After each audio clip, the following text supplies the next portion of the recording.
الحمد لله رب العالمين والصلاة والسلام على سيد الأنبياء والمرسلين أما بعد فأعوذ بالله من الشيطان الرجيم بسم الله الرحمن الرحيم لقد من الله على المؤمنين إذ بعث فيهم رسولا من أنفسهم يتلو عليهم آياته ويزكيهم ويعلمهم الكتاب والحكمة وَإِن كَانُوا مِن قَبْلُ لَفِي ضَلَالٍ مُّبِينٍ آمَنتُ بِاللَّهِ صدق الله مولانا العظيم قال الله تبارك وتعالى في شأن حبيبه صلى الله عليه وسلم إن الله وملائكته يصلون على النبي يا أيها الذين آمنوا صلوا عليه وسلموا تسليما.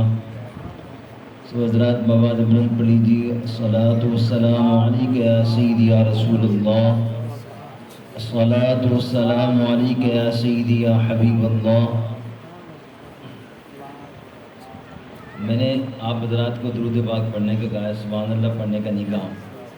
آپ حضرات سب حضرات اونچی آواز سے صلاۃ والسلام پڑھ لیجیے. الصلاۃ والسلام علیک یا سیدی یا رسول اللہ، الصلاۃ والسلام علیک یا سیدی یا حبیب اللہ، الصلاۃ والسلام علیک یا سیدی یا خاتم النبیین وعلى آلك وأصحابك يا سيدي يا رحمة للعالمين. مولاي صل وسلم دائما أبدا على حبيبك خير الخلق كلهم، هو الحبيب الذي ترجى شفاعته لكل حول من الأحوال المقتحم. محمد سيد الكونين والثقلين والفريقين من عرب ومن عجم، ثم الرضا عن أبي بكر وعن عمر وعن علي وعن عثمان ذي الكرم. یا اکرم الخلق مالی من الوذ به سواک عند حلول الحادث العممی.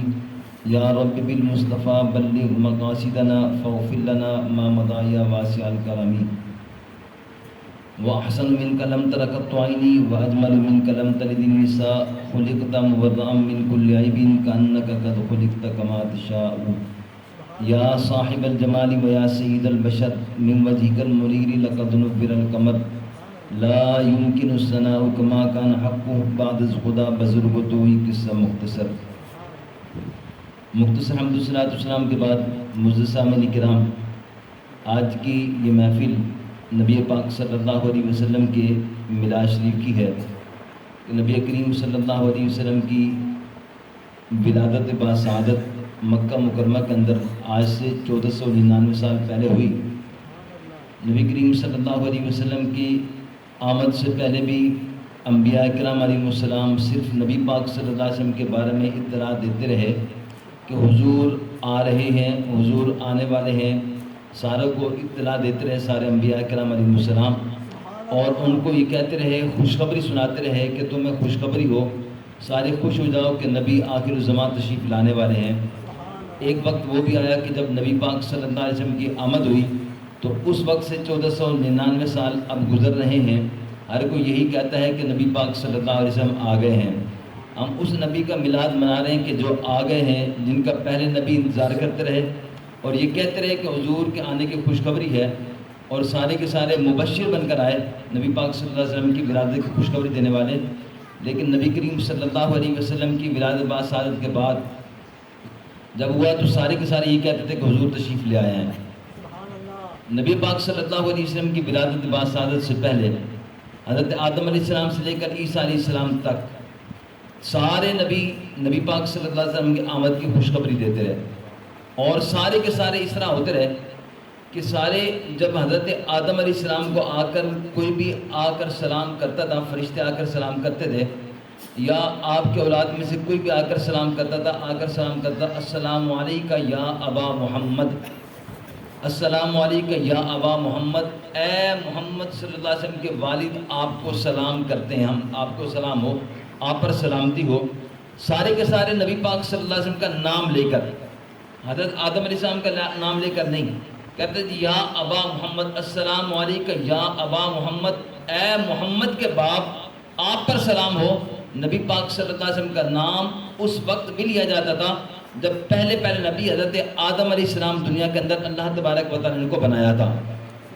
اس وقت میں نبی پاک صلی اللہ علیہ وسلم کا نام لے کر ہی حضرت آدم علیہ السلام کے اوپر سلام پیش کیا جاتا تھا. یعنی آدم علیہ السلام کی تعظیم کی جاتی تھی تو نبی پاک صلی اللہ علیہ وسلم کے نام کے ساتھ تعظیم کی جاتی تھی۔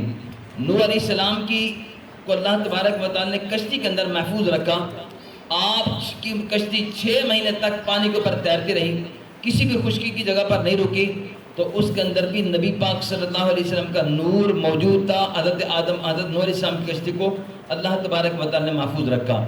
ایک وقت وہ بھی آیا کہ حضرت ابراہیم علیہ السلام کو نمرود نے آگ کے اندر ڈال دیا، 40 دن تک حضرت ابراہیم علیہ السلام آگ کے اندر رہے، لیکن آپ کا ایک بال تک بھی نہیں جلا، اس لیے کہ حضرت ابراہیم علیہ السلام کے پشت کے اندر نبی پاک صلی اللہ علیہ وسلم کا نور پاک موجود تھا۔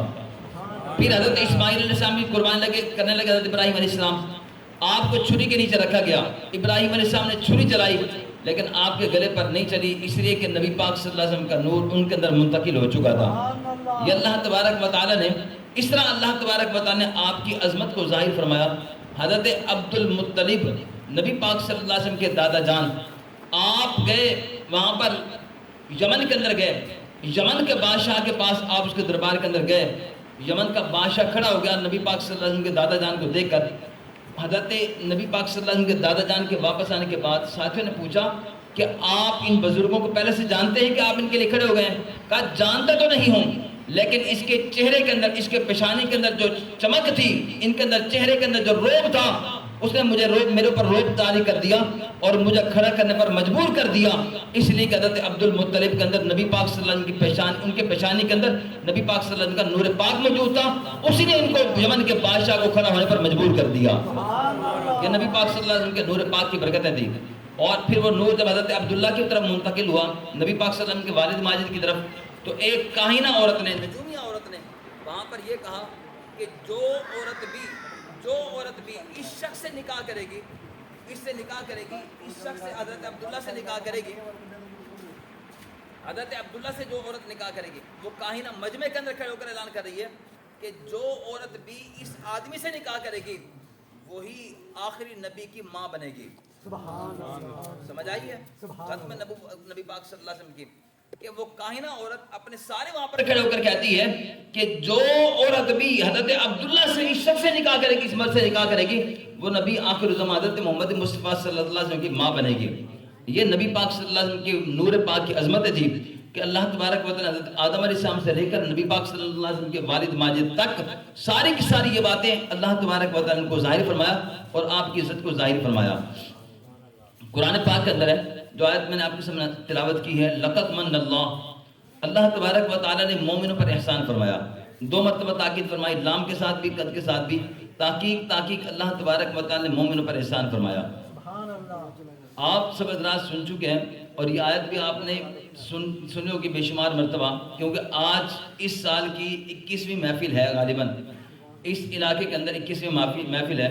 شاہ صاحب نے مجھے بھی حکم فرمایا تو پپو شاہ صاحب نے، میں حاضر ہو گیا آپ کے پاس، آپ نے بڑے بڑے علماء کرام کے خطابات بھی سنے، میں چند باتیں آپ کے سامنے گوش گزار کرتا ہوں، توجہ کے ساتھ سماعت فرما لیجئے۔ اللہ تبارک و تعالیٰ نے مومنوں پر احسان فرمایا، اللہ تبارک و تعالیٰ کے احسان ہے مومنوں کے اوپر۔ اللہ تعالیٰ نے یہ نہیں فرمایا کیونکہ اللہ تو رب ہے سارے جہانوں کا، الحمدللہ رب العالمین، تمام تعریف اس اللہ کے لیے جو تمام جہانوں کا پالنے والا ہے۔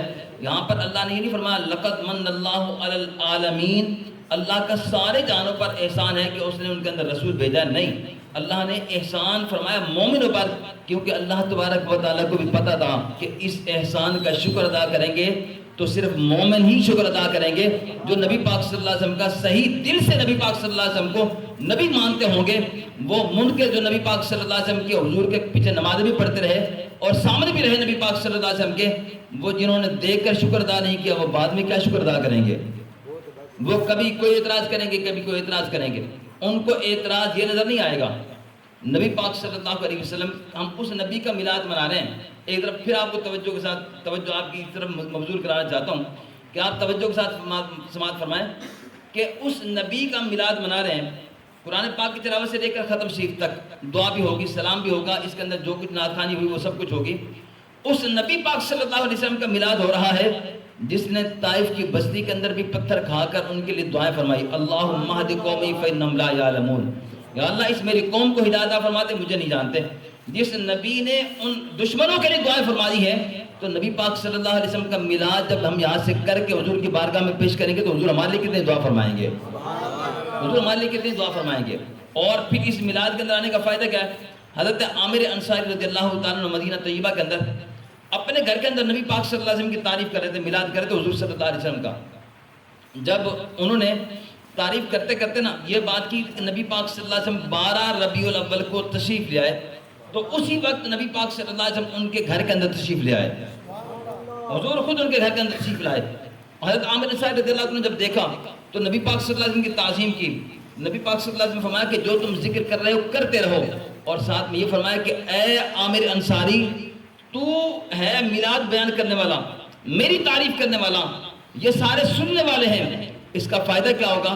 نبی پاک صلی اللہ علیہ وسلم نے فرمایا کہ جب تک تعریف کرنے والا کرتا رہے گا، سننے والے سنتے رہیں گے، ان کے سیدھے کندھے پر جو فرشتہ ہے وہ ان کے لیے نیکیاں لکھتا رہے گا، اور جو الٹے کندھے پر فرشتہ موجود ہے وہ ان کے گناہوں کو مٹاتا رہے گا۔ نعرے تکبیر، نعرے رسالت، نعرے حیدری، تاجدار ختم نبوت، زندہ باد زندہ باد۔ ہم اپنے گناہوں کی خود معافی مانگیں گے، ہمارا پتہ نہیں کہ کب قبول ہوگی نہیں ہوگی، اللہ قبول کرنے والا ہے، لیکن جس بندے کے لیے فرشتے استغفار کریں، رب کی بارگاہ کے اندر مغفرت کی دعا کریں، تو اس کا اندازہ کیا ہوگا کہ اللہ تبارک و تعالیٰ اس بندے کو کس طرح گناہوں سے پاک فرما دے گا۔ اور پھر ایک فرشتہ نیکیاں لکھنے والا ہے اور دوسرا فرشتہ گناہوں کو مٹانے والا ہے، دونوں اپنے اپنے کام کے اندر لگے ہوئے ہیں۔ یہ اللہ تبارک و تعالیٰ کا کرم ہے کہ اس نے ہمیں اس محفل کے اندر بیٹھنے کی توفیق عطا فرمائی ہے، اس کے اندر ساتھ ہمیں اللہ تبارک و تعالیٰ نے عطا فرمائی ہے۔ تو یہ میلاد شریف کا گلدستہ حضور کی بارگاہ کے اندر پیش کیا جائے گا کہ یا رسول اللہ صلی اللہ علیہ وسلم، اللہ تبارک و تعالیٰ نے ہمیں توفیق عطا فرمائی ہے، جس طرح آپ کے صحابہ کرام نے آپ کے سامنے میلاد آپ کا بیان کیا ہے، ہم بھی کوشش کریں کہ آپ کی تعریف بیان کی جائے۔ قرآن پاک کے اندر اللہ تبارک و تعالیٰ نے مومن پر احسان فرمایا۔ احسان کا بدلہ یہ ہے کہ بندہ اللہ تبارک و تعالیٰ کا شکر ادا کرے۔ اللہ تبارک و تعالیٰ کی نعمتیں، وَمَا وَإِن تَعُدُّوا نِعْمَةَ اللَّهِ لَا تُحْصُوهَا، اگر تم اللہ کی نعمتوں کو شمار کرنا چاہو تو تم ان کو گن نہیں سکتے۔ تو پھر ہم کون کون سی نعمت کا شکر ادا کریں گے؟ اللہ تبارک و تعالیٰ نے انسان کو بال دی ہیں، آنکھیں دی ہیں، منہ دی ہے، بولنے کے لیے زبان دی ہے، ناک دیا سونگنے کے لیے، سننے کے لیے کان دیے ہیں، پکڑنے کے لیے ہاتھ دیے ہیں، چلنے کے لیے پاؤں اللہ تبارک و تعالیٰ نے عطا فرمائے۔ یہ سب کچھ اللہ تبارک و تعالیٰ نے عطا فرمائی، یہ ساری نعمتیں ہیں۔ اور کھانا پینا رزق اللہ تبارک و تعالیٰ عطا فرماتا ہے۔ دنیا کے اندر بے شمار نعمتیں ہیں، اللہ خود فرماتا ہے کہ اگر تم میری نعمتوں کو گننا چاہو، شمار کرنا چاہو تو گن نہیں سکتے، تو پھر ہم کیسے اس کی نعمتوں کا شکر ادا کریں گے؟ اس کے بعد اللہ تبارک و تعالیٰ کو بھی پتہ تھا کہ ان بندوں کی گنتی کے اندر آ نہیں سکتی، لیکن فرماتا ہے لَإِن شَكَرْتُمْ لَأَزِيدَنَّكُمْ، اگر تم میری نعمتوں کا شکر ادا کرتے رہو گے میں تمہیں اور بڑھا کر دیتا رہوں گا۔ وَلَئِن كَفَرْتُمْ إِنَّ عَذَابِي لَشَدِيدٌ، اگر تم میری ناشکری کرو گے تو میرا عذاب سخت ہے۔ تو پھر اللہ تبارک و تعالیٰ کی ہو سکتا ہے کوئی ایسی نعمت اللہ نے ہمارے اوپر کی ہو جس کا ہم شکر ادا نہ کر سکیں، تو پھر اس کے اوپر تمہارے پکڑ ہوگی، ہمارے لیے عذاب ہوگا، تو پھر اس کا کیسے ہوگا، اس کی شکر ادا کیسے ہوگا؟ اللہ تبارک و تعالیٰ کو پتہ تھا۔ اللہ تبارک و تعالیٰ نے اپنا محبوب عطا فرمایا، یہ نعمت بھی فرمائی، فما وَأَمَّا بِنِعْمَتِ رَبِّكَ فَحَدِّثْ، تم میرے محبوب صلی اللہ علیہ وسلم جو میں نے تمہیں نعمت دی ہے اس کا تم میلاد کرتے رہنا، اس کا ذکر کرتے رہنا، پھر باقی تمہاری نعمت تمہارے اس کے اندر شمار کے اندر آئے یہ چاہے نہ آئے، میں تمہارے ساری ان نعمتوں کے شکرانے پر قبول فرما لوں گا اگر تم نے ایک شکر ادا کر لیا، میرے محبوب کا ذکر کر لیا، میرے محبوب کا ذکر کر لیا جو تمہیں میں نے نعمت دی ہے، اگر اس نعمت کا تم نے چرچا کر لیا، نبی پاک صلی اللہ علیہ وسلم کا ذکر کر لیا، تو ساری نعمتیں میں تمہیں زیادہ اور عطا فرماتا جاؤں گا، تمہیں نعمتیں بڑھا بڑھا کر دیتا جاؤں گا۔ اگر تکبیر، نعرہ رسالت، نعرہ خلافت، نعرہ حیدری، میلاد النبی، اہل سنت، تاجدار ختم نبوت، اس طریقے سے اللہ تبارک و تعالیٰ نے ہمیں وہ آسان طریقہ بھی بتا دیا کہ اگر تم میرے محبوب کا تم نے میلاد کر لیا، میرے محبوب والی نعمت کا تم نے اگر اس طرح ذکر کر لیا تو تمہاری ساری نعمتوں کا شکر میں قبول کر لوں گا اور تمہیں نعمتیں بڑھا بڑھا کر دیتا جاؤں گا۔ دیکھیے کہ بزرگوں نے لکھا یہ خواب کی تعبیروں کی جو کتابیں ہوتی ہیں نا، لوگوں کو خواب بھی بڑے نظر آتے ہیں. خواب کی تعبیر کی کتاب ہے نا، اس کے اندر لکھا ہوا ہے کہ اگر کوئی شخص رات کو خواب کے اندر نبی پاک صلی اللہ علیہ وسلم کا میلاد دیکھے کہ میں حضور کا میلاد کر رہا ہوں، میلاد منا رہا ہوں، یا کسی میلاد کی محفل کے اندر ہوں، خواب دیکھ رہا ہے، اس کو کیا فائدہ ہوگا؟ خواب کی تعبیر لکھنے والوں نے بتایا کہ اگر وہ شخص مقروض ہے، میلاد دیکھنے کی وجہ سے اللہ تبارک و تعالیٰ اس کا قرض اتار دے گا. مقروض ہے، اس کا قرض اتر جائے گا. خواب کے اندر دیکھا، اللہ تبارک و تعالیٰ اس کا قرض اتار دے گا. اگر کوئی شخص اس طرح ہے کسی غم کے اندر مبتلا ہے، اللہ تبارک و تعالیٰ اس کے غم کو دور فرما دے گا. اگر کسی پریشانی کے اندر مبتلا ہے، اللہ اس کی پریشانی کو دور فرما دے گا. اگر بے اولاد نے خواب کے اندر دیکھا نبی پاک صلی اللہ علیہ وسلم کا میلاد کہ میں میلاد کر رہا ہوں یا میلاد کے اندر شریک ہوں، حضور کا میلاد دیکھ لے خواب کے اندر، اللہ تبارک و تعالیٰ بے اولاد کو اولاد عطا فرما دے گا. یہ خواب کے اندر دیکھنے کی اتنی بڑی برکت ہے جو علماء کرام نے لکھی، بزرگوں نے لکھی ہے. جو بندہ جاگتے ہوئے خواب اس کے اندر میلاد کے اندر بیٹھے گا، اللہ تبارک و تعالیٰ اس کو کتنا بڑے انعام عطا فرمائے گا. خواب کے اندر دیکھنے والے کے تو اتنی شان ہیں، اتنا اللہ تبارک و تعالیٰ اس کے اوپر کرم کر رہا ہے. جو جاگتے ہوئے میلاد کے اندر بیٹھے گا، اللہ اس کے اوپر کتنا کرم فرمائے گا. نبی پاک صلی اللہ علیہ وسلم کے میلاد کی بات علامہ جلال الدین سیوطی رحمۃ اللہ علیہ، آپ کی کتاب ہے الحاوی الفتاوی، آپ کی کتاب ہے. اور علامہ جلال الدین سیوطی رحمۃ اللہ علیہ کی آپ کی تفسیر جلالین بھی مشہور کتاب ہے. اور آپ نے اس کے علاوہ بہت ساری کتابیں لکھی ہیں. 72-74 مرتبہ انہوں نے نبی پاک صلی اللہ علیہ وسلم کو جاگتے ہوئے دیکھا. دو روایت آتی ہیں، 72 مرتبہ یا 74 مرتبہ جاگتے ہوئے انہوں نے نبی پاک صلی اللہ علیہ وسلم کی زیارت کی. امام جلال الدین سیوطی رحمۃ اللہ علیہ نے صاحب کشف بزرگ ہیں. یعنی اس طرح ہے کہ آپ آنکھیں بند کر کے اگر کسی کے بارے میں دیکھنا چاہیں کہ بندے کی حالت کیا ہے تو دیکھ کر اس کے بارے میں بتا سکتے ہیں کہ کس حالت کے اندر بندہ ہے. اس طرح کے صاحب کشف بزرگ تھے. ایک مرتبہ آپ نے اپنے بیٹے کے ساتھ قبرستان کے اندر گئے، وہاں پر جا کر دیکھا، ساری وہاں پر آنکھیں بند کر کے نا تھوڑی دیر آپ بیٹھے. اس کے بعد آپ نے اس کے طرف توجہ فرمائی، سارے قبر والوں کو دیکھا. کہتے ہیں کہ میں نے اس کے اندر دیکھا آپ نے اپنے وصال کے قریب اپنے بیٹے کو پر یہ بات ظاہر کی تھی. اس وقت بیٹا پوچھ رہا قبرستان کے اندر جب حاضری ہوئی تھی، اس کو نہیں بتایا، آخری وقت کے اندر اس کو بتایا تھا. کہا کہ میں جب اس کے اندر قبرستان کے اندر گیا تھا نا، میں نے وہاں پر مراقبہ کیا کہ دیکھو قبر والے کس حالت کے اندر ہیں، سارے قبر والے کس حالت کے اندر ہیں. تو میں نے قبر والوں کو دیکھا کہ ان کی قبروں کے اندر نور تھا، سارے کے سارے قبروں کے اندر نور کے اندر بیٹھے ہوئے تھے. میں نے ان سے پوچھا کہ تمہاری قبر منور کیوں ہے؟ تو ان سے جواب یہ آیا کہ ہماری قبر کے اندر جب نبی پاک صلی اللہ علیہ وسلم تشریف لائے تھے تو حضور کے آنے کی وجہ سے ہماری قبر منور ہیں. سبحان اللہ. سب کو پتہ ہے نا کہ نبی پاک صلی اللہ علیہ وسلم ہماری قبر کے اندر آئیں گے، جب ہم مر کر جائیں گے تو قبر کے اندر حضور آئیں گے. کہ ہماری قبر منور اس لیے کہ نبی پاک صلی اللہ علیہ وسلم ہماری قبروں کے اندر تشریف لائے تھے. میں کہ ایک قبر والے کو میں نے دیکھا کہ وہ نظر نہیں آ رہا قبر والا، کہ اس کے قبر کے اندر اس طرح کی روشنی اتنی زیادہ تھی کہ میں نے اس کو توجہ کے ساتھ دیکھا، بہت زیادہ توجہ کر کے دیکھا. تو وہ بالکل نیچے بیٹھا ہوا تھا، اپنا سر جھکا کر بیٹھا ہوا تھا. میں نے اس سے پوچھا کہ بتا کہ تیری قبر کے اندر، باقیوں قبر کے اندر بھی نور ہے، تیری قبر کے اندر اتنی روشنی زیادہ کیوں ہے کہ تو نظر ہی نہیں آ رہا تھا؟ تو اس نے بتایا کہ باقیوں کی قبر کے اندر حضور تشریف لائے تھے، لیکن میری قبر کے اندر جب نبی پاک صلی اللہ علیہ وسلم آئے تھے، صرف آئے نہیں بلکہ حضور میری قبر کے اندر آ کر مسکرائے بھی تھے. میری قبر کے اندر حضور آ کر مسکرائے تھے، میری قبر کے اندر حضور آ کر مسکرائے تھے. تو اس لیے میری قبر کے اندر نور اتنا زیادہ ہو گیا تھا کہ حضور کے دانتوں سے جو روشنی نکلی تھی وہ میری قبر کو اتنا منور کر گئی تھی. کتنی روشنی تھی؟ میں عرض کرتا ہوں کہ میری قبر کے اندر روشنی اتنی زیادہ ہو گئی. وہ روشنی زیادہ ہونے کی وجہ کیوں تھی؟ حضور باقی قبروں کے اندر آئے، صرف آپ کا آنا تھا. اس قبر کے اندر حضور آئے بھی صحیح اور مسکرائے بھی تھی. اور پھر آگے اس نے بتایا کہ حضور یہ بتائے کہ حضور مسکرائے کیوں تھے تیری قبر کے اندر آ کر؟ تو انہوں نے بتایا اس لیے کہ میں جب جو کچھ بھی کماتا تھا نا، روزانہ اس اپنے کمائے ہوئے میں سے تھوڑا تھوڑا ایک سائڈ پہ رکھتا تھا کہ سال کے بعد نبی پاک صلی اللہ علیہ وسلم کا میلاد کروں گا. سال کے بعد حضور کا میلاد کرتا تھا. تو اس لیے نبی پاک صلی اللہ علیہ وسلم میرا یہ طریقہ دیکھ کر کہ میں دنیا کے اندر حضور کے میلاد کے لیے پیسے اکٹھے کرتا رہا ساری زندگی، اور سال کے بعد میں میلاد کرتا رہا. اس لیے نبی پاک صلی اللہ علیہ وسلم میرے اس عمل کو دیکھ کر میری قبر کے اندر آ کر مسکرائے تھے. اس لیے میری قبر کے اندر اتنا زیادہ نور تھا.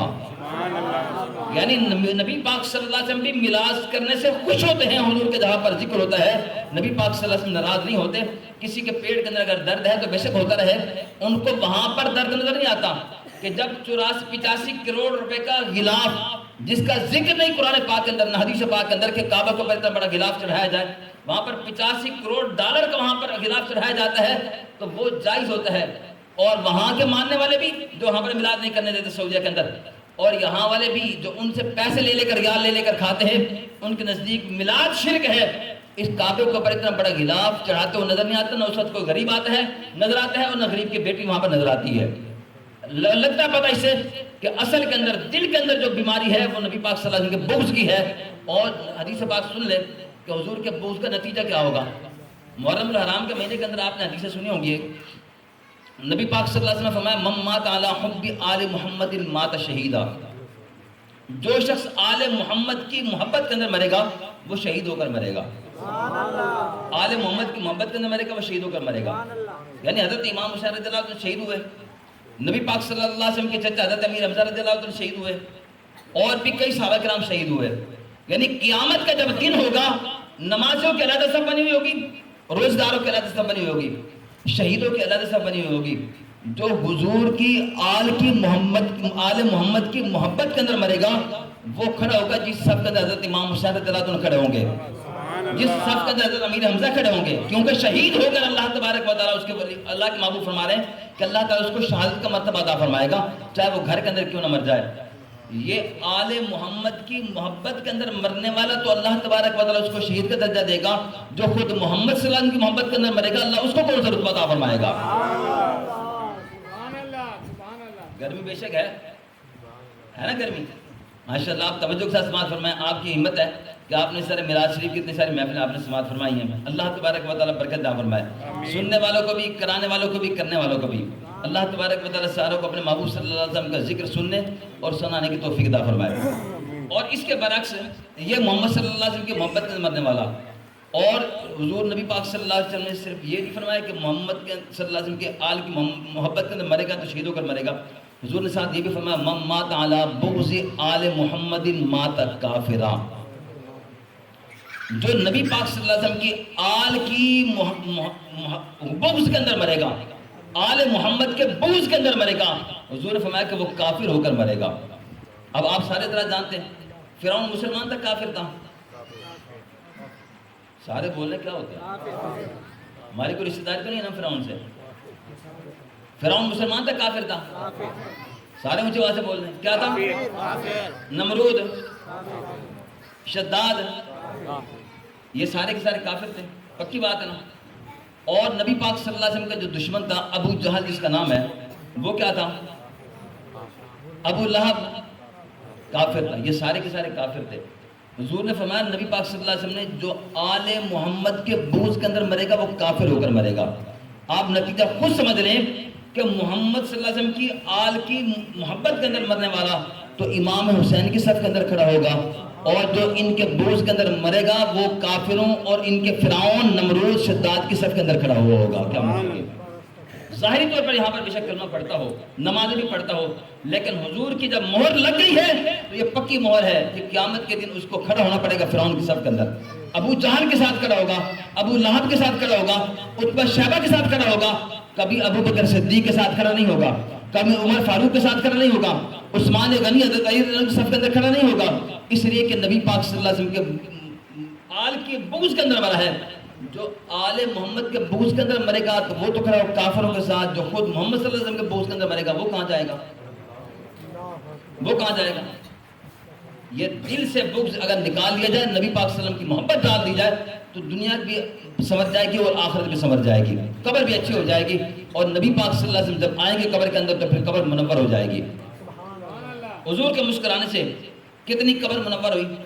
نبی پاک صلی اللہ علیہ وسلم کی یہ ظاہری بات ہے، حضرت عائشہ صدیقہ رضی اللہ تعالیٰ عنہ جو نبی پاک صلی اللہ علیہ وسلم کی زوجہ مطہرہ ہیں، ام المؤمنین مسلمانوں کی ماں ہیں، آپ فرماتی ہیں گھر کے اندر بیٹھے ہوئے رات کے ٹائم، تہجد کے قریب کا ٹائم تھا، میں گھر کے اندر بیٹھ کر اپنے کپڑے سلائی کر رہی تھی، تو ایسا ہوا کہ چراغ جو جلا رکھا تھا میں نے وہ اس طرح ہوا کہ سوئی میرے ہاتھ سے گر گئی، میرے ہاتھ سے سوئی گر گئی، میں اس کو اٹھانے لگی تو کپڑا جب ہلا نا تو کپڑے کے ہلنے سے چراغ بھی جو جل رہا تھا وہ بجھ گیا۔ اب گھر کے اندر اس کو جلانے کے لیے کوئی اور چیز تھی نہیں، اب دو ہی صورتیں تھی کہ ابھی کوئی روشنی کی جائے جس سے میں سوئی اٹھا لوں، یا صبح ہونے کا انتظار کروں، جب صبح دروازہ کھلے گا سورج نکل آئے گا تو پھر اس کو زمین سے سورج اس طرح سوئی کو اٹھاؤں. اتنے میں نبی پاک صلی اللہ علیہ وسلم باہر سے گھر کے اندر تشریف لائے. باہر سے گھر کے اندر نبی پاک صلی اللہ علیہ وسلم تہجد کے ٹائم تشریف لائے.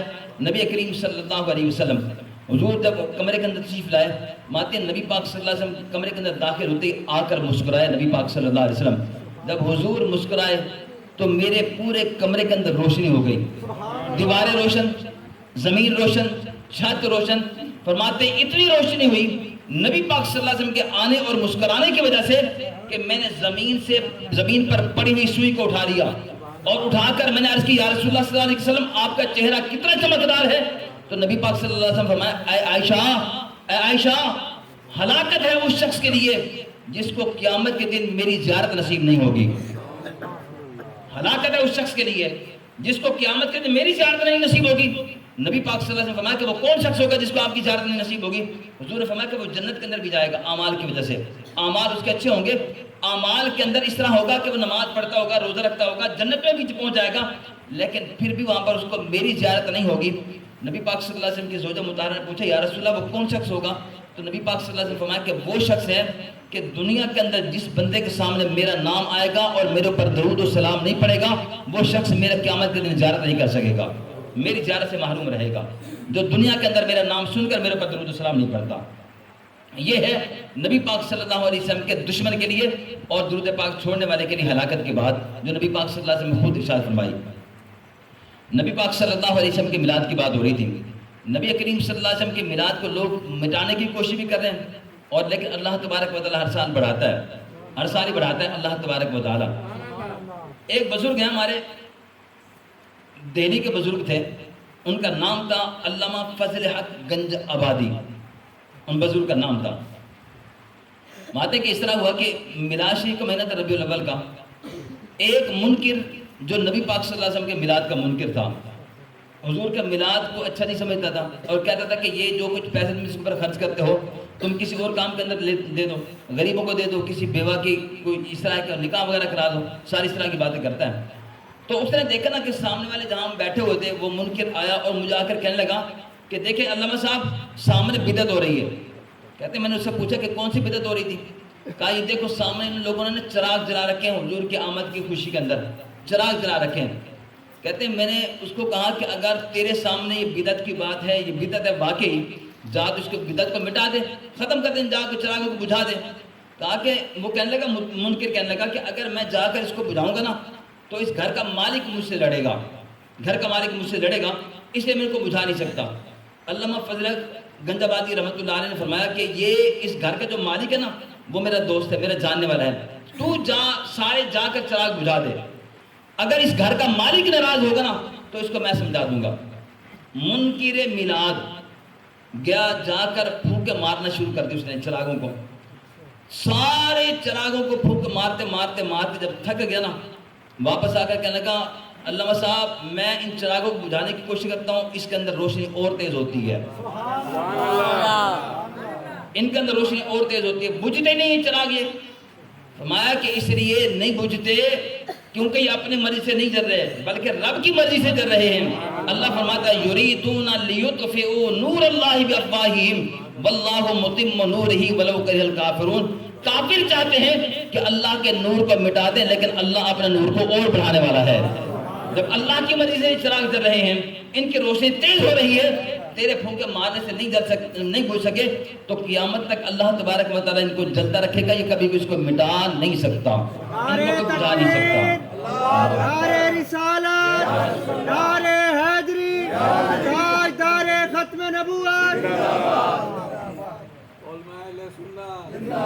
سرکار کی آمد، میٹھے کی آمد، ہمدھار کی آمد، یاسین کی آمد.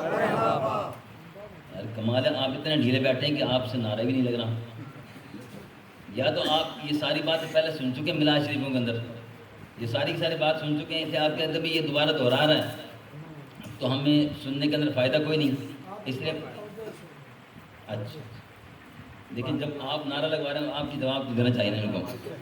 سبحان اللہ، نعرہ تکبیر، نعرہ رسالت، یا رسول اللہ، خلافت.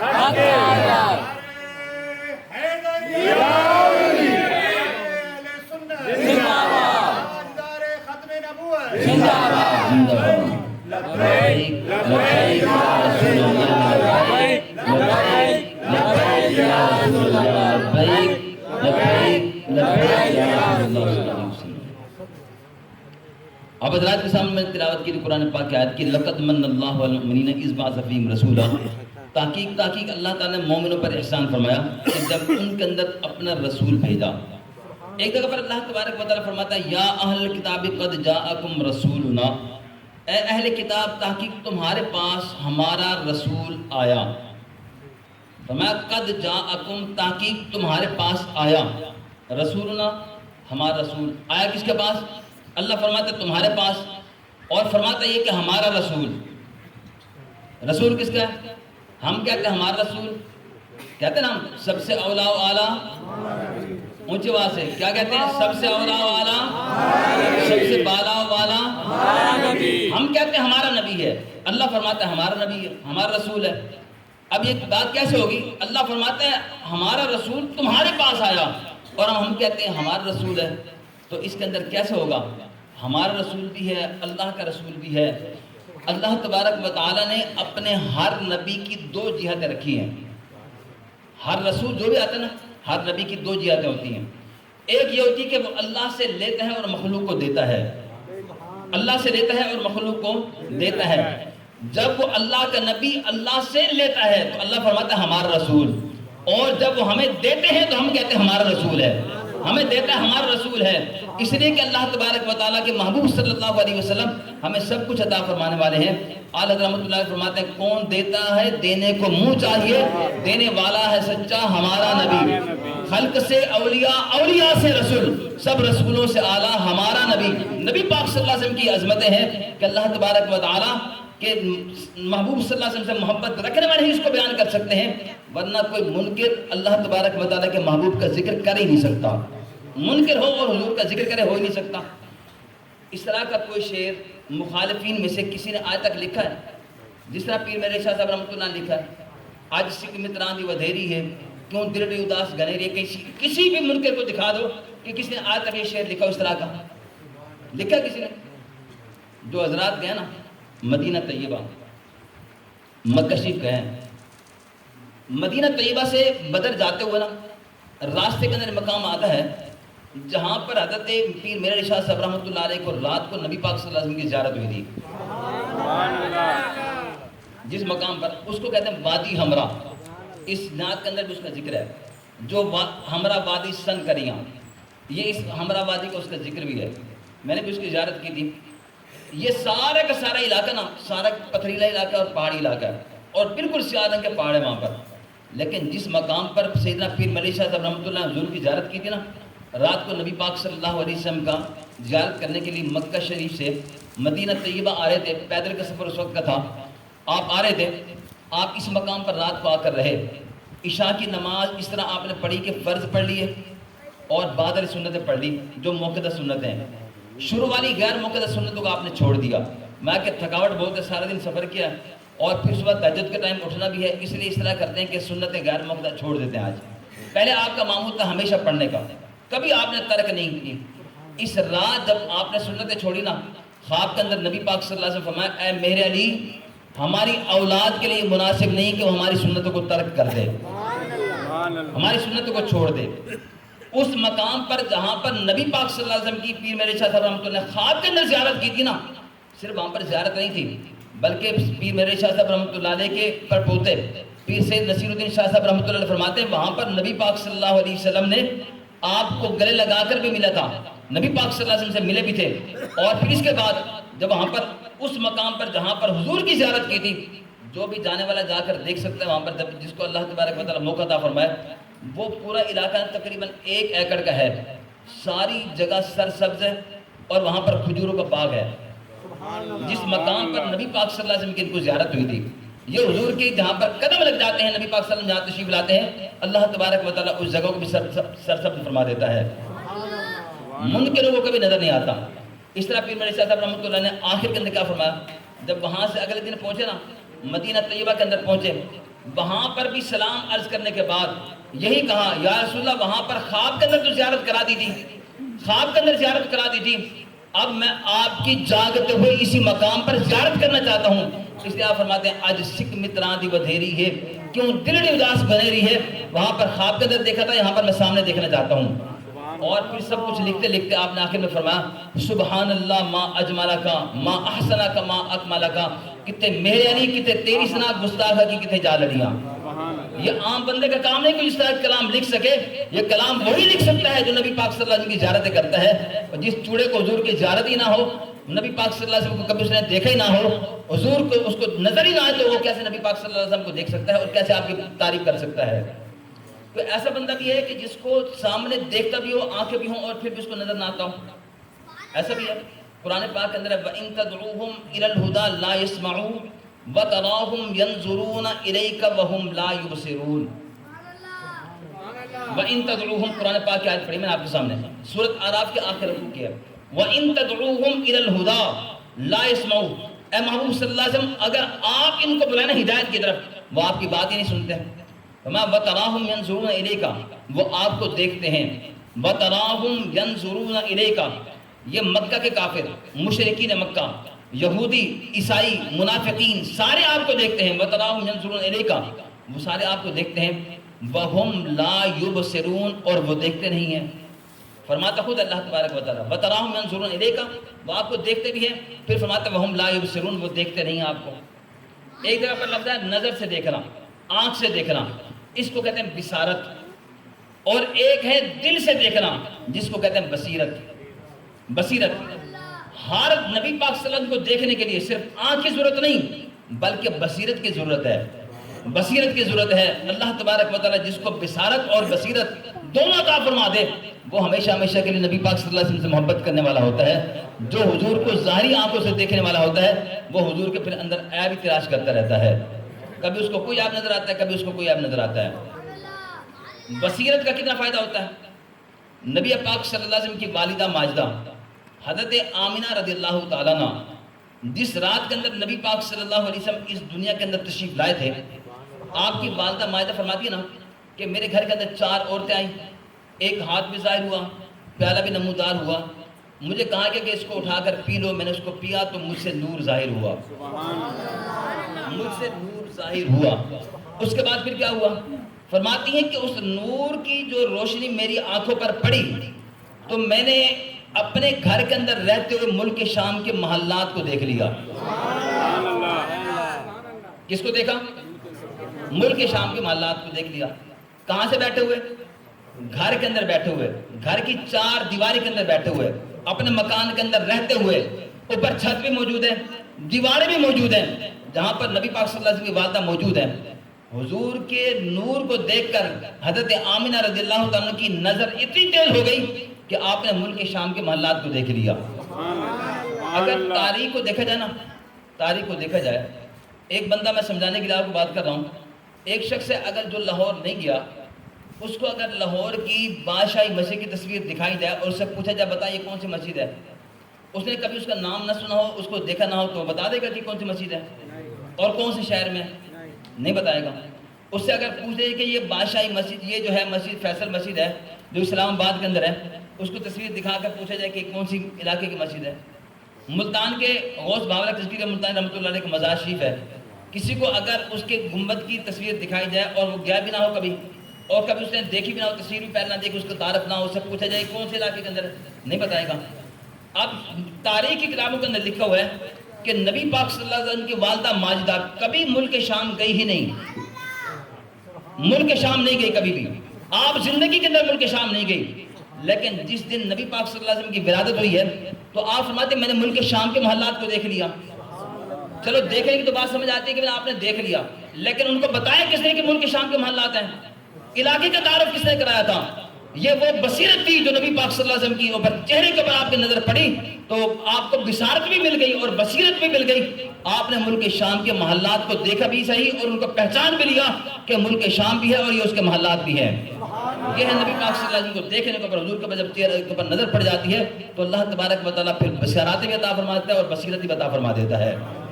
یہ ہے اللہ تبارک و تعالیٰ کا فرمان، وَتَرَاهُمْ يَنْظُرُونَ إِلَيْكَ وَهُمْ لَا يُبْصِرُونَ، وہ آپ کو دیکھتے ہیں۔ ابو جہل نے بھی آپ کو دیکھا لیکن وہ آپ کو دیکھتے نہیں ہیں، عتبہ نے بھی آپ کو دیکھا، وہ دیکھتے نہیں ہیں، شیبہ نے بھی آپ کو دیکھا، وہ دیکھ نہیں سکتے، لیکن وہ بلال رضی اللہ تعالیٰ بھی تھے جنہوں نے حضور کو دیکھا تھا، وہ حضور کے غلام جنہوں نے دیکھا تھا۔ نبی پاک صلی اللہ علیہ وسلم ایک رات آپ حضرت بلال رضی اللہ عنہ کی طرف گئے، اس امیہ کے گھر کے اندر حضرت بلال رضی اللہ تعالیٰ عنہ جب تک آپ نے کلمہ نہیں پڑھا تھا، باہر سردی کے اندر بیٹھ کر بغیر کوئی کپڑا پہنے ہوئے حضرت بلال رضی اللہ عنہ بیٹھ کر وہاں پر چکی چلا رہے تھے۔ نبی پاک صلی اللہ علیہ وسلم نے دروازے سے اندر جھانک کر دیکھا اور اندر داخل ہوئے، پوچھا کیا ہو گیا، کیوں رو رہے ہو؟ حضرت بلال نے کہا کہ مجھے بخار ہے، اور اس طرح ہوا تھا کہ میرے مالک نے مجھے گندم دی تھی کہ اس کو بیٹھ کر، جو دیے تھے مجھے کہ کہا کہ اس کو بیٹھ کر پیسو، میں کپڑا اوڑھ کر سو گیا کہ مجھے بخار تھا 3 دن سے۔ وہ جب اندر سے آیا تو اس نے آ کر مجھے دیکھا کہ میں سویا ہوا ہوں، آ کر اس نے میرے کپڑا بھی اتار لیا اور میری قمیض بھی اتروا دی کہ اب تم باہر ننگے اس طرح پیٹھ بیٹھ کر باہر اور جو پیسو گے۔ وہ خود اندر چلا گیا۔ نبی پاک صلی اللہ علیہ وسلم سے کہنے لگا کہ آپ کون ہیں؟ اور ہر بندہ آتا ہے، آ کر بات پوچھتا ہے اور واپس چلا جاتا ہے، ہمارے درد کون ختم کرے گا؟ نبی پاک صلی اللہ علیہ وسلم واپس چلے گئے۔ تھوڑی دیر کے بعد جب واپس آئے تو نبی پاک صلی اللہ علیہ وسلم کے ہاتھوں کے اندر گرم دودھ کا پیالہ بھی تھا اور کھجوریں بھی تھی۔ نبی پاک صلی اللہ علیہ وسلم بلال رضی اللہ عنہ کو عطا فرمائی، میں کہ کھجوریں کھاؤ اور دودھ پیو، یہ کھجوریں کھا لو اور دودھ پی لو۔ حضرت بلال رضی اللہ عنہ نے وہ کھا لی اور دودھ بھی پی لیا۔ نبی پاک صلی اللہ علیہ وسلم اس کے بعد فرمایا کہ تم اس کے اوپر سو جاؤ، اپنے بستر پر سو جاؤ۔ حضرت بلال نے پوچھا کہ چکی کون چلائے گا، یہ آٹا جو تیار کر کے دینا ہے؟ نبی پاک صلی اللہ علیہ وسلم نے فرمایا کہ چکی میں چلاؤں گا۔ سبحان اللہ۔ حضور چاہتے فرشتوں کو بھی حکم ہو سکتا تھا، لیکن نبی پاک صلی اللہ علیہ وسلم آج غلاموں کو دکھانا چاہتے ہیں کہ غلاموں کے ہم دکھ کیسے تقسیم کرتے ہیں، ان کے ہم دکھ کیسے بانٹتے ہیں۔ نبی پاک صلی اللہ علیہ وسلم نے چکی چلائی اور جو پیچھے نبی پاک صلی اللہ علیہ وسلم نے، ایک رات گزری، اگلی رات پھر اسی طرح نبی پاک صلی اللہ علیہ وسلم پھر تشریف لائے، حضرت بلال کو سنا دیا، خود نبی پاک صلی اللہ علیہ وسلم نے بیٹھ کر چکی پیچھی۔ تیسری رات جب ہوئی، نبی پاک صلی اللہ علیہ وسلم نے چکی پیس کر جب جانے لگے، حضرت بلال رضی اللہ عنہ حضور قدم کو پکڑ کر لپٹ گئے۔ میں کیا محبوب، یہ سارے مکہ والے جھوٹ بولتے ہیں کہ یہ جادوگر ہے، جادوگر ہے۔ میں بتاتا ہوں آپ جادوگر نہیں ہیں، بلکہ جو غلاموں کے دکھ بانٹنے والا ہے یہ اللہ کا سچا رسول ہے۔ ایسے نہ جائیں، مجھے کلمہ پڑھا کر جائیں، مجھے کلمہ پڑھا کر جائیں۔ تیسری رات حضرت بلال رضی اللہ عنہ نبی پاک صلی اللہ علیہ وسلم کو کلمہ پڑھا، حضور تشریف لے گئے۔ پھر دیکھو جس غلام کے لیے حضور نے 3 راتیں چکی پیچھی تھی، پھر اس غلام کو جو اذیتیں دی گئی تھی حضور کو وہ دیکھتا رہا، بصارت بھی اللہ نے عطا فرما دی، بصیرت بھی عطا فرما دی۔ اس کے بعد اسی کے مالک نے ایک انگاروں پر لٹا کر سینے پر پتھر بھی رکھا۔ مورخین نے لکھا ہے کہ حضرت بلال رضی اللہ عنہ کی کمر کی چربی پگھل جاتی تھی اور انگارے بجھ جاتے تھے، کوئلے بن جاتے تھے، اور کہتا تھا مالک کہ اے بلال کلمہ نبی کا چھوڑے گا تو میں تجھے چھوڑوں گا، اگر نہیں چھوڑے گا میں تجھے چھوڑنے والا نہیں۔ کہتا میری جان تو جا سکتے لیکن حضور کا کلمہ اب نہیں جا سکتا، حضور کا نام اب میری زبان سے نہیں ہٹ سکتا، کیونکہ حضور نبی پاک صلی اللہ علیہ وسلم کو میں جانتا ہوں کہ وہ اللہ کے سچے رسول ہیں، وہ جھوٹے نہیں ہیں۔ یہ نبی کریم صلی اللہ علیہ وسلم کو اللہ تبارک و تعالی نے شان عطا فرمائی ہے، جو قرآن پاک کے اندر بھی اللہ تبارک و تعالی نے بیان فرمائی، اور نبی پاک صلی اللہ علیہ وسلم کی حدیثوں کے اندر بھی اللہ تبارک و تعالی کے محبوب نے خود ذکر فرمایا۔ کیا ایک ہے آنکھ سے دیکھنے والا ہو، لیکن کوئی اور بھی ہے جس کو بصارت ملتی ہے، بصارت نہیں ملتی۔ اللہ تبارک و تعالی کا فرمان ہے 17 سپارے کے اندر سورۃ حج کے اندر، فَإِنَّهَا لَا تَعْمَى الْأَبْصَارُ وَلَكِن تَعْمَى الْقُلُوبُ الَّتِي فِي الصُّدُورِ۔ فَإِنَّهَا لَا تَعْمَى الْأَبْصَارُ وَلَكِن تَعْمَى الْقُلُوبُ الَّتِي فِي الصُّدُورِ۔ کچھ لوگ ایسے ہوتے ہیں کہ جو آنکھوں کے اندر نہیں ہوتے لیکن دل کے اندر ہوتے ہیں۔ فَإِنَّهَا لَا تَعْمَى الْأَبْصَارُ وَلَكِن تَعْمَى الْقُلُوبُ الَّتِي فِي الصُّدُورِ۔ لیکن کچھ لوگ ایسے ہیں کہ جو دل کے اندر نہیں ہوتے، آنکھوں کے اندر نہیں ہوتے، دل کے اندر ہوتے ہیں۔ اللہ تبارک و تعالی نے فرمایا وہ دل کے اندر کیسے ہوتے ہیں کہ نبی پاک صلی اللہ علیہ وسلم کے سارے معجزات دیکھنے کے باوجود بھی، سارے باتیں دیکھنے کے باوجود بھی ان کو نظر کچھ نہیں آتا، ان کو نظر کچھ نہیں آتا۔ نبی پاک صلی اللہ علیہ وسلم کو کچھ بات سمجھ نہیں آتی ان کو۔ نبی کریم صلی اللہ علیہ وسلم کی تعریفیں کو آج پہ تو نہیں ہو رہی تھی، نہ حضور کے زمانے کے اندر ہو رہی تھی، بلکہ نبی پاک صلی اللہ علیہ وسلم کی تعریفیں تو اس وقت سے شروع تھی جب نبی پاک صلی اللہ علیہ وسلم کو اللہ تبارک و تعالی نے بنایا تھا اپنے نور سے، اس وقت سے نبی پاک صلی اللہ علیہ وسلم کی تعریف ہو رہی تھی۔ بلکہ نبی پاک صلی اللہ علیہ وسلم کے اوپر درود و سلام کا سلسلہ اللہ تبارک و تعالی نے فرشتوں سے بھی شروع کرایا ہوا تھا۔ مارج النبوت کے اندر بزرگوں نے لکھا ہے، فرماتے ہیں کہ نبی پاک صلی اللہ علیہ وسلم کو جو امامہ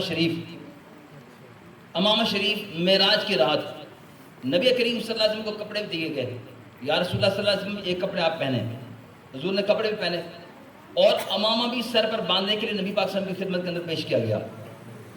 نبی کریم صلی اللہ علیہ وسلم کے اوپر جو حضور کی بارگاہ میں جو امامہ پیش کیا گیا، جو آپ معراج کی رات پہن کر بیت المقدس تک بھی گئے اور بیت المقدس سے اوپر بھی گئے، آسمانوں پر بھی گئے، لامکان کے اندر بھی گئے، وہ امامہ کہاں سے آیا تھا؟ جبرائیل علیہ السلام کہاں سے لے کر آئے تھے؟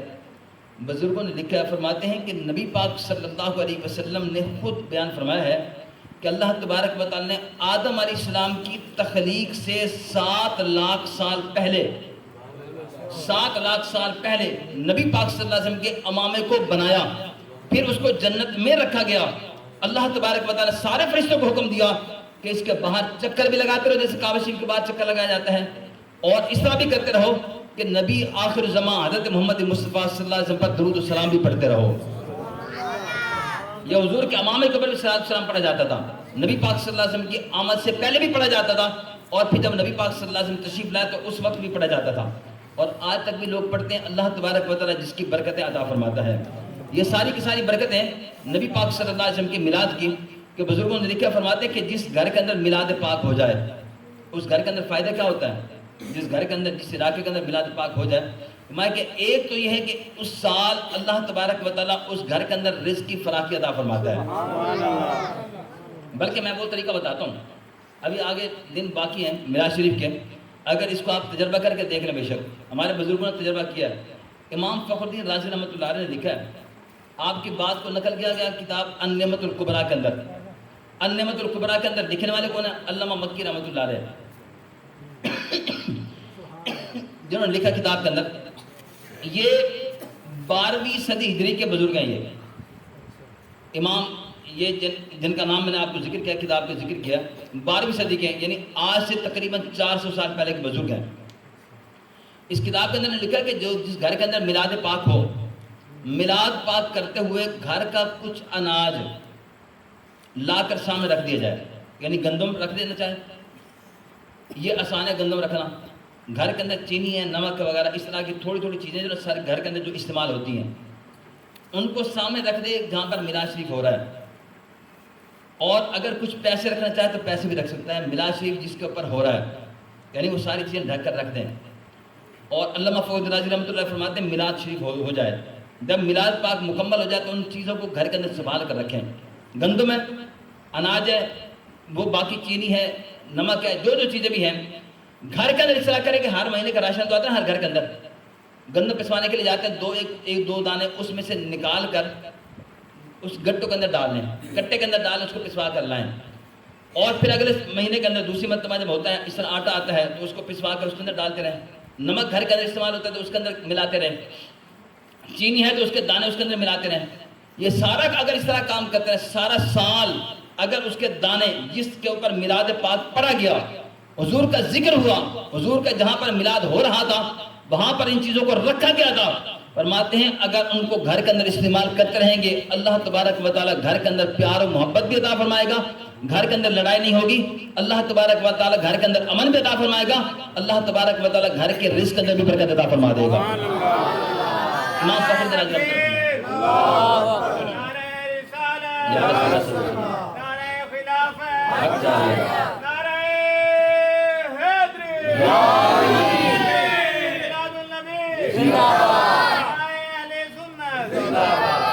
تاجدار ختم نبوت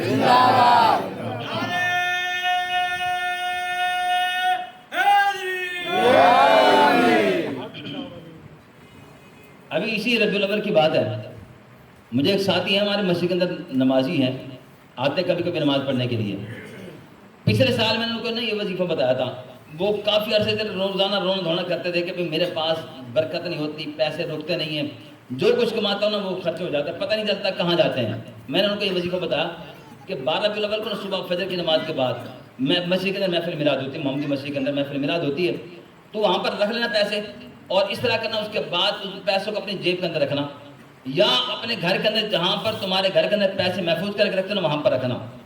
اس مرتبہ اس نے 12 ربیع الاول کو بتایا کہ الحمدللہ اس سال مجھے پیسوں کی کمی پورا سال نہیں ہوئی، اس کا رونا دھونا رہتا تھا، روزانہ کوئی دن ایسا نہیں ہوتا تھا کہ روتا نہیں تھا، وہ روزانہ آ کر 5 ٹائم کی نماز کے ٹائم آتا تھا، 5 ٹائم روتا تھا، اب وہ آتا کبھی کبھی ہے، لیکن اس نے برکت بتاتی کہ میلاد پاک کی برکت کیا ہے، کہتا 5000 کا میں نے نوٹ رکھا تھا، 5,000 کا نوٹ رکھا تھا اور وہ 5,000 کا نوٹ ابھی تک میرے پاس رکھا ہوا ہے. اللہ تبارک و تعالیٰ نے اس پورے سال کے اندر میرے گھر کے اندر برکت عطا فرمائی ہے اور پیسوں کی کمی نہیں آئی. یہ ہمارے بزرگوں کے طریقے ہیں کہ اللہ تبارک و تعالیٰ برکت عطا فرماتا ہے. یہ نبی پاک صلی اللہ علیہ وسلم کا میلاد ہے جو اللہ تبارک و تعالیٰ کے محبوبوں نے کیا اور اس سے اللہ تبارک و تعالیٰ نے جو ان کو برکت عطا فرمائی اس کا بھی انہوں نے ذکر فرمایا تاکہ بعد میں آنے والے لوگ اگر نہیں مانتے تو تجربہ کر کے دیکھ لیں کہ حضور کے میلاد کا فائدہ کیا ہوتا ہے. میلاد کا تجربہ کر کے دیکھ لیں. نبی پاک صلی اللہ علیہ وسلم کے بارے میں جو قرآن پاک کی آیت میں نے پڑھی تھی وَتَرَاهُمْ يَنْظُرُونَ إِلَيْكَ وَهُمْ لَا يُبْصِرُونَ, آپ کو دیکھتے ہیں لیکن وہ دیکھ نہیں سکتے. وہ دیکھتے نہیں ہیں, آنکھوں سے دیکھتے ہیں, بصارت سے نہیں دیکھتے, دل سے نہیں دیکھتے. سب حضرات نے واقعہ سنا ہوا ہے حبیب یمنی رحمۃ اللہ علیہ کا. نبی پاک صلی اللہ علیہ وسلم کے دشمنی کے لیے حبیب یمنی کو بلایا گیا تھا, یمن سے بلایا گیا تھا اور کہا بھی گیا اس کو یہاں پر کہ تو اس طرح کر کہ نبی پاک صلی اللہ علیہ وسلم جادوگر ہیں, ہم کہتے ہیں یہ جادوگر ہیں اور عرب کا سب سے بڑا جادوگر اس وقت تو ہے, تو ان کا مقابلہ کر سکتا ہے. تو اس نے کہا کہ میں ان سے جا کر سوال کرتا ہوں اور میں جادو مکمل طور پر جانتا ہوں, مجھے پتہ ہے کہ میں اگر سوال کروں گا کوئی دنیا کا جادوگر اس کا توڑ نہیں کر سکتا, اس کا جواب اس کو نہیں آئے گا. ان کا وہ کیا ہے؟ ان کا میں ان سے یہ سوال کروں گا کہ اس طرح کرو کہ تم چاند کے 2 ٹکڑے کر کے دکھا دو, چاند کے 2 ٹکڑے کر کے دکھا دو. جس جگہ پر ان کی محفل ہو رہی تھی منعقد ہوئی, نبی پاک صلی اللہ علیہ وسلم کو وہاں پر بلایا گیا اور سارے نے یہ طے کیا کہ جب حضور تشریف لائیں گے نا کسی نے اٹھنا نہیں اپنی جگہ سے, اپنی جگہ سے کسی نے اٹھنا نہیں. جب نبی پاک صلی اللہ علیہ وسلم تشریف لائے تو سب سے پہلے ابو جہل ان کی میٹنگ اندر کھڑا ہونے والا تھا, جو روکنے والا تھا سب سے پہلے کھڑا ہونے والا بھی وہی تھا. باقی پھر سارے کے سارے کھڑے ہو گئے, حبیب یمنی بھی کھڑا ہو گیا. پوچھا گیا کہ تو خود روکنے والا تھا, پھر تو خود کھڑا کیوں ہوا؟ کہا کہ میرے کان سے پکڑ کر کسی نے نا اتنا زور سے کھینچا اور مجھے لگتا تھا کہ اگر میں نہ اٹھتا تو میرا کان ہی علیحدہ کر دیتا, میں اس لیے اٹھ گیا. کہا کہ جب تو اٹھ گیا تھا تیرے کان سے پکڑا گیا تو ہمیں کہاں چھوڑا جانا تھا, تو سب سے بڑا سردار تو تھا, جب تجھے پکڑا گیا تو ہمیں بھی اسی طرح اٹھایا گیا. یعنی حضور کے ذکر کے لیے کبھی کبھی منکروں کو بھی ایسے اٹھایا جاتا ہے جب وہاں پر اس کے اندر محفلوں کے اندر کھڑے ہو جاتے ہیں. نبی پاک صلی اللہ علیہ وسلم سے جب سوال کیا گیا کہ آج رات 14 کی رات آئے گی, آپ نے چاند کے 2 ٹکڑے کر کے دکھانے ہیں.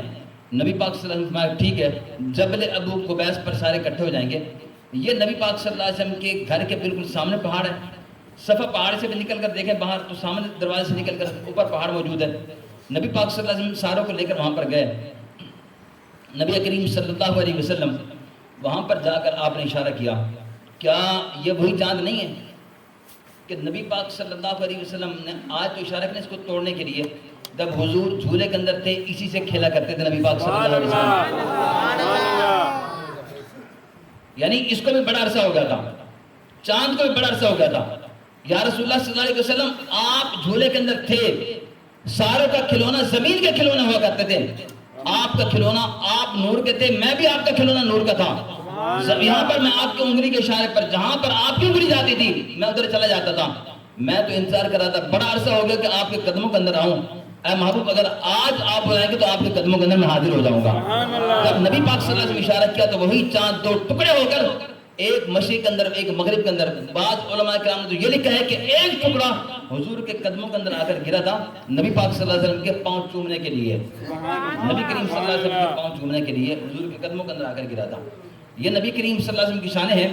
یہ وہی چاند ہے جس کے بارے میں حضرت عباس رضی اللہ تعالیٰ عنہ نے نبی پاک صلی اللہ علیہ وسلم پوچھا تھا, یا رسول اللہ صلی اللہ علیہ وسلم آپ چھوٹے تھے, میں نے آپ کو دیکھا تھا بچپن کے اندر کہ آپ کی انگلی جھولے کے اندر جدھر جاتی تھی تو چاند ادھر چلا جاتا تھا, اس کی وجہ کیا تھی؟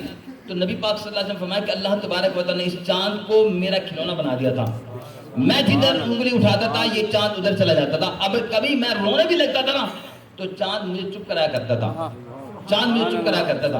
اور نبی پاک صلی اللہ علیہ وسلم سے حضرت عباس رضی اللہ عنہ نے پوچھا, حضور کے چچا ہیں, یا رسول اللہ صلی اللہ علیہ وسلم کیا آپ اتنی دور سے چاند کی آواز کو سن لیتے تھے؟ آپ زمین پر ہیں, چاند اوپر ہے, آپ اس کے بعد کو سن لیتے تھے؟ نبی پاک صلی اللہ علیہ وسلم فرمایا کہ چاند تو پھر بھی قریب ہے, میں جب اپنی والدہ کی شکم کے اندر تھا, اپنی ماں کی شکم کے اندر تھا, اپنی ماں کے پیٹ کے اندر تھا نا, جو وہاں پر لوح پر قلم چلتی تھی, اللہ تبارک و تعالی حکم دیتا تھا قلم کے چلنے کو, تقدیر لکھنے کے لیے. حضور نے فرمایا کہ میں اس قلم کے چلنے کے بعد کو اپنی ماں کے پیٹ کے اندر سن لیا کرتا تھا. اب جو نبی ماں کے پیٹ کے اندر ہو اور قلم چلنے کی آواز سن سکتا ہے، اور فاصلہ کتنا ہے؟ فاصلہ کتنا ہے؟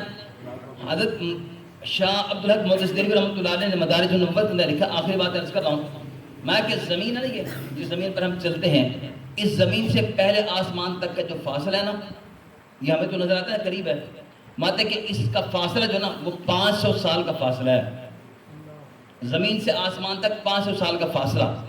پھر ایک آسمان کی جو موٹائی ہے، ماتے کہ ایک آسمان کی موٹائی کو کاغذ کے برابر نہیں، ٹیشو کے برابر، کپڑے کے برابر نہیں، یا تھوڑی سی موٹائی نہیں ہے، لکڑی کی موٹائی برابر نہیں، ماتے اس میں سے اگر کوئی گزرنا چاہے، تیز رفتار پرندہ اگر اس میں سے اڑ کر گزرنا چاہے، ماتے ایک آسمان کی موٹائی 500 سال کا فاصلہ ہے، ایک آسمان کی موٹائی۔ پھر ایک آسمان سے دوسرے آسمان کے درمیان ماتے 500 سال کا فاصلہ ہے، پھر دوسرے آسمان کی موٹائی اتنی ہے۔ یہ ساتوں آسمانوں سے اوپر سدرۃ المنتہا ہے، اس کے اوپر لوح و قلم اوپر موجود ہیں۔ جب اللہ تبارک و تعالیٰ کے محبوب صلی اللہ علیہ وسلم اتنے دور کی آوازیں سن سکتے ہیں، تو مدینہ طیبہ 2600 کلومیٹر کے فاصلے پر ہے، اگر یہاں والے درود و سلام کھڑے ہو کر پڑھیں گے تو سرکار صلی اللہ علیہ وسلم ان کا درود و سلام بھی مدینہ طیبہ کا نہ سن لیں گے۔ لہٰذا کھڑے ہو جائیں سب حضرات، درود و سلام پڑھیں، میں بھی لکھتا ہوں آخر دعوانا الحمدللہ۔